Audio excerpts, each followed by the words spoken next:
진실을 말해줘. 예, 뭐든지 진실을 알면은 조금 좋죠. 그래서 진실 중에 최고 좋은 최진실이가 생각나요. 아, 최진실이 참 멋진 분이었는데 안타깝죠. 아, 우리가 생명과 선악과를 구분하지 못하면 이렇게 참 안타까운 일들이 벌어집니다. 여러분들도 똑같아요. 특히 크리스찬들 말을 단어를 잘 구분해서 쓰셔야 그리고 진실이 어디까지 알려지고 진리를 얼마큼 아느냐에 따라서 그 사람은 지옥 가고 싶어도 못 갑니다. 근데 우리가 모르고 속게 되고 단어를 아무렇게나 쓰다 보면 자신도 모르게 그 씨가 내 안에서 자라서 선악과가 썩어서 내가 죽어요. 개념상 그렇습니다.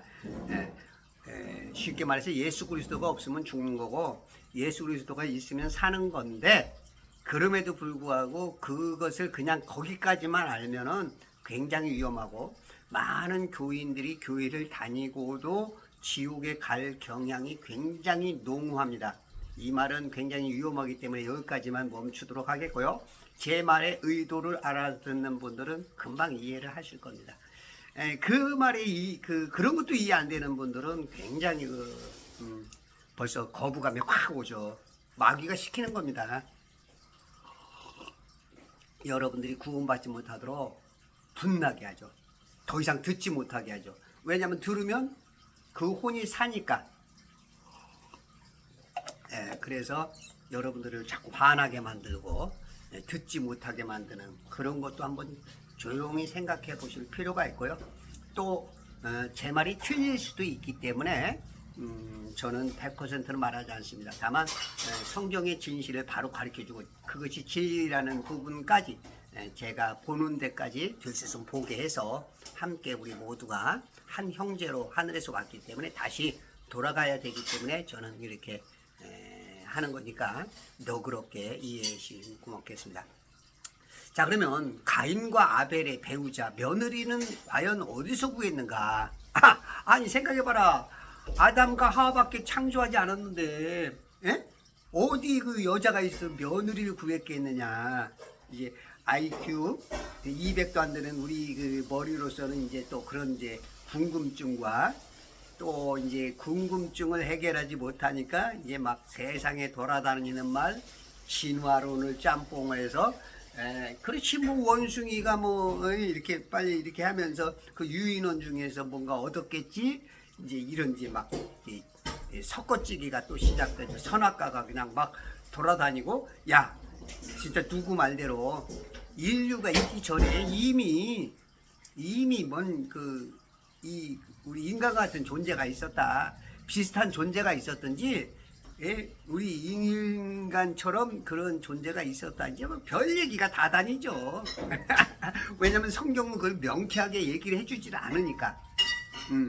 우리 인간들이 이렇게 막 혼란하게 마귀에게 그 속는 존재인 것이 참 그게 그런 것을 아마 이제 그게 이제 그것을 얼마큼 조금 풀어가느냐.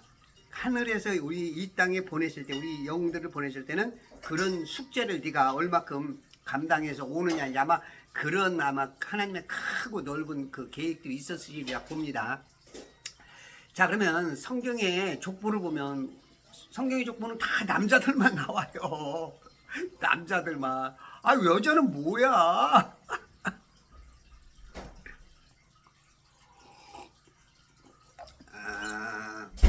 첫사람 아담의 사모님 하와가 범죄한 부분에서도 아마 그 족보 문제에서도 조금 그런 게 있을 수도 있을 것 같고요. 그리고 이제 성경은 그 남자들을 통해서 씨를 주기 때문에 그래요. 우리가 보통 보면 자식을 여자가 낳는다고 생각을 해요. 맞죠? 근데 이제 송강 정철 선생이 그랬죠. 아버지 날 낳으시고 어머니 날 기르시고. 어떻게 보면 이게 더 성경적입니다. 낳는 건 아빠가 낳는 거예요. 왜냐하면 그 씨를 주기 때문에. 아빠가 씨를 주지 않으면 절대 그 밭이 아무리 좋아도 씨가 안 생겨요. 저 열매가 자식이 안 나요.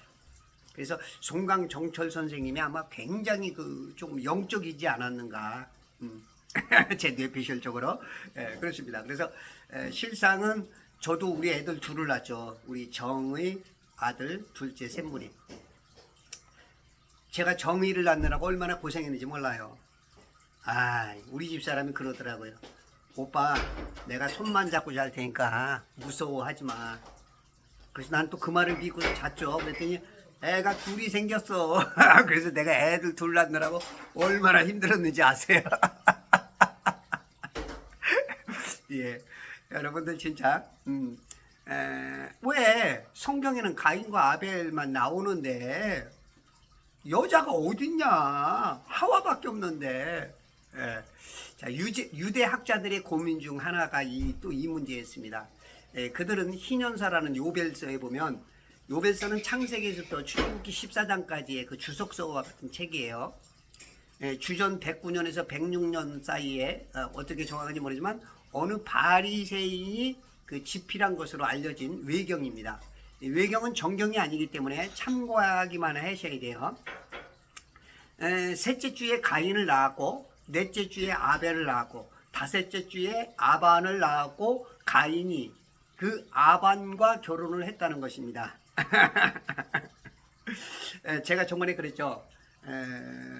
하와가 낳은 가인과 아벨은 쌍둥이일 수 있다.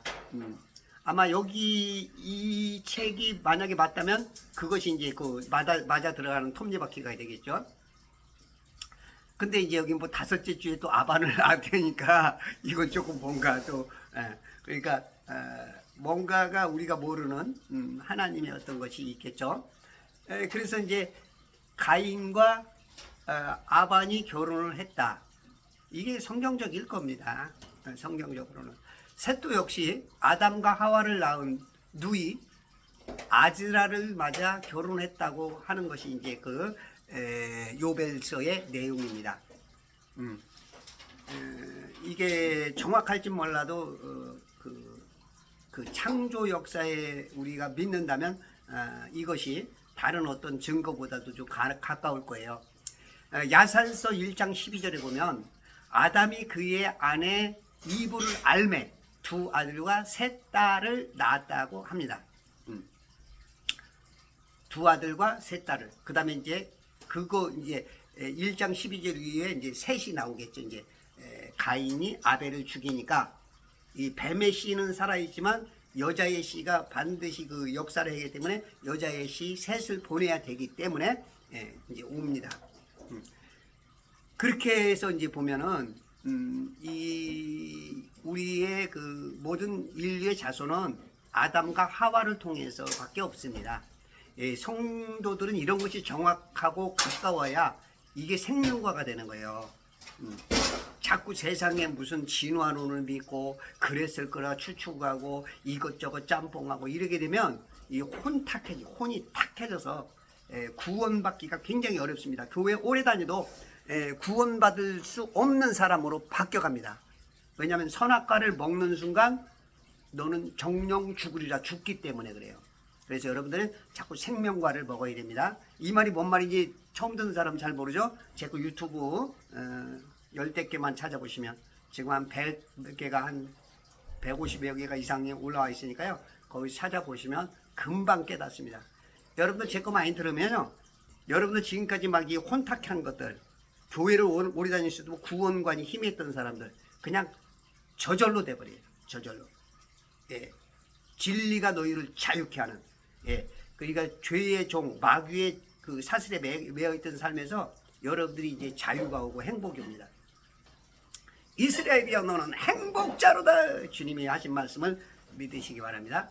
이 미드라시에는 결혼 문제로 가인과 아벨이 싸우는 장면이 등장합니다. 결혼 문제로 야, 나 결혼하는데 쟤 내 거야. 워낙 여자가 없었으니까 우리가 여자가 많아도 몇십억 인구가 살아도 우리 여자 문제 그 하나 때문에 싸우잖아요. 근데 그 당시는 여자라는 게 없었어. 결혼을 하고 싶은데 여자가 없는 거야. 그러다 보니 이제 싸울 수밖에 없는, 아마 그것도 그 우리 인간들이, 인간들의 머리 안에서 생각하면 충분히 그런 가능성이 있죠. 그러면서 성경에는 이제 창세기 4장에서 주께서 아벨이 드린 제물을 받은 후에 5절에 보니까 카인과 그의 제물은 받지 아니하셨더라. 그러므로 카인이 몹시 경노하고 안색이 변하더라. 그리고 8절에 카인이 아벨을 죽이죠. 아마 우리가 하나님과 이 관계 속에서 인간의 하나님과의 관계와 우리 인간과의 관계, 그런 어떤 욕망, 그런 것들이 이제 드러나면서 자기의 아이덴티티, 정체성이 드러나죠. 나는 뱀의 씨다라는 것이 이제 드러나기 시작해요. 그래서 사람들은 여행을 다녀봐라. 그러면 그 사람을 안다르죠. 사람은 좋을 땐 다 좋아요. 근데 어려운 문제가 딱 생겼을 때 이 사람이 진짜 좋은 사람인지 내 친구인지 거기서 이제 딱 드러나죠. 그래서 하나님과의 관계 속에서 하나님이 안 받아주고 인간과의 관계 속에서 욕망이 생기고, 그러다 보니까 이제 자기가 누구라는 것, 정체가 드러나는 것이죠. 그래서 열매를 보고 안다는 것이 바로 그런 것입니다. 성경에서는 창세기 5장 4절에 아담이 셋을 낳은 후 아담의 날들이 800년이었고 아들들과 딸들을 낳았더라. 800년 동안, 지금 130세까지 셋을 낳은 후에 또 800년을 살면서 또 아들들과 딸들을 낳았대. 여러분 몇 명 낳았을까요? 지금까지 셋까지 6명을 낳았었거든요. 6명. 130년. 결혼해가지고, 이제 그 전에는 뭐 결혼이라는 것도 모르고, 섹스라는 것도 모르고 막 살다가 보니까 이제, 진짜 처음에는 잘 못 낳았죠. 근데 이제 사람이 어떤 이 성적인 섹스라는 것은 자녀들도 낳지만 그 재미가 있거든요. 그렇다 보면은 애들을 더 많이 낳았을 거라고요. 그땐 피임도 없었을 것이고, 예. 그렇다면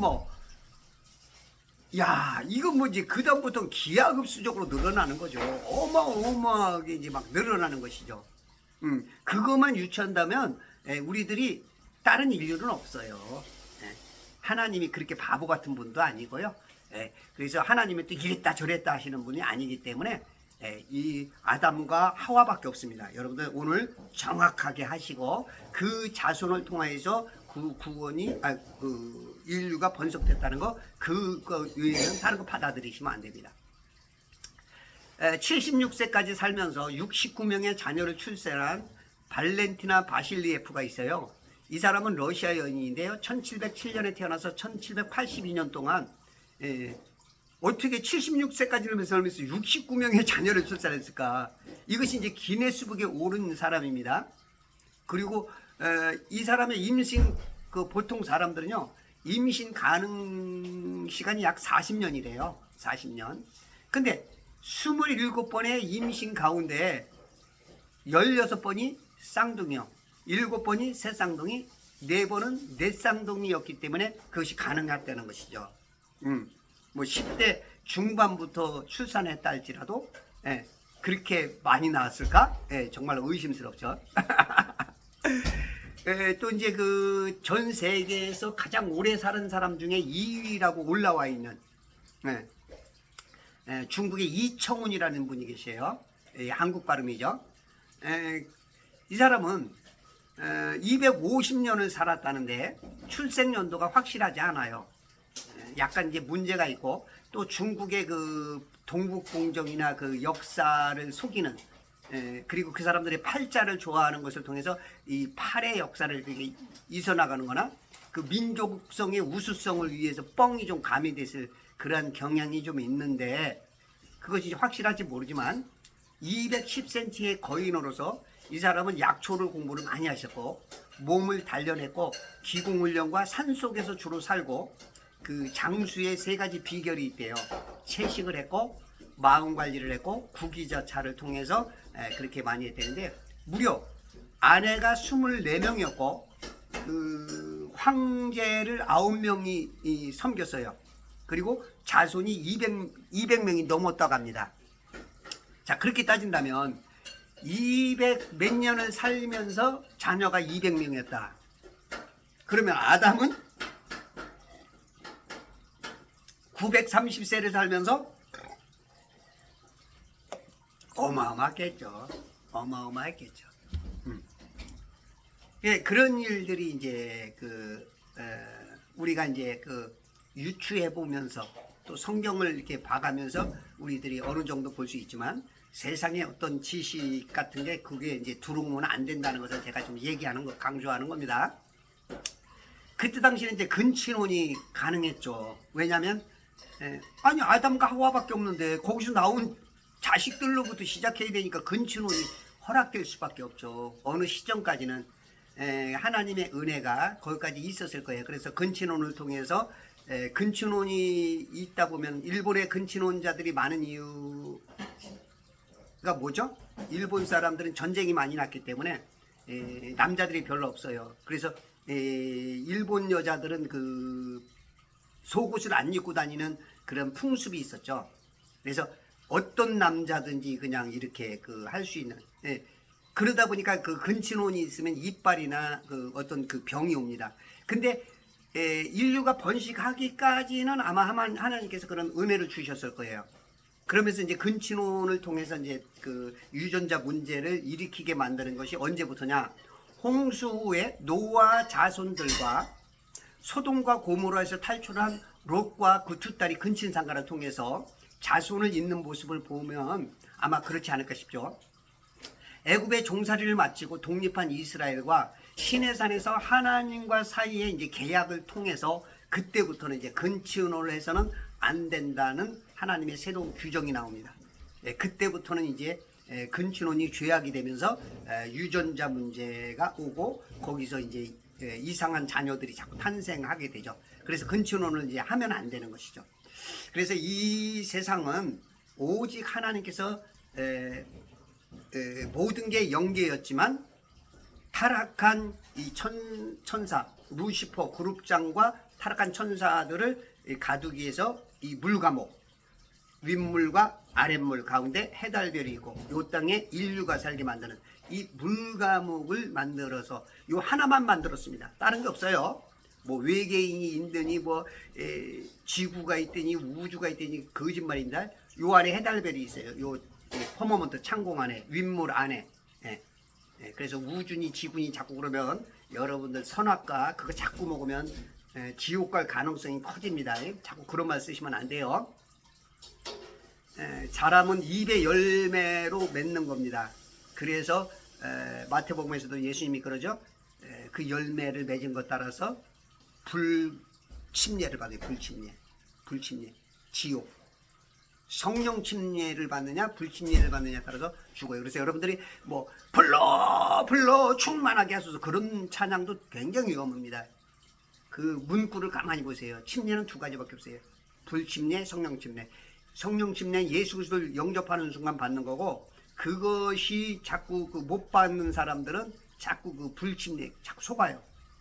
뭐 불러 그 지옥 보내달라는 얘기예요. 굉장히 위험한 단어입니다. 물론 의도는 다르겠지만 그러니까 여러분들이 단어를 자꾸 구분할 줄 알아야 돼요. 그 단어 하나를 구분할 때 점수가 나오거든요. 그 점수 하나가 뭉쳐서 합격, 불합격, 행운, 불행 이게 오는 거기 때문에 여러분들이 단어를 자꾸 구분해서 쓰라고 제가 자꾸 생명과를 먹어라 생명과를 잡수시라 하는 얘기가 바로 그겁니다. 그것만 잘 이해하시면 여러분들 구원은 내가 지옥 가고 싶어도 안 된다. 말도 안 되는 소리지만 개념상 그렇다는 거예요. 내 안에 성령님이 계시면 내가 바른 말을 쓰고 생명의 언어를 쓰면 그 생명과가 자라서 나를 그냥 생명나무에 접붙이게 만들어. 그게 그래서 예수님이 나는 포도나무에 너희는 그 가지다 하는 얘기하고 똑같은 거예요. 자, 오늘 여러분들 수고하셨습니다. 오늘도 여러분들이 이 창조의 세계 안에서 가장 먼저 인류가 어떻게 존재하게 됐는가, 그것을 깨닫게 하신 우리 하나님께 영광의 박수를 올려드리며 오늘 모두가 그리스도 예수의 좋은 군사가 되시길 바랍니다. 감사합니다.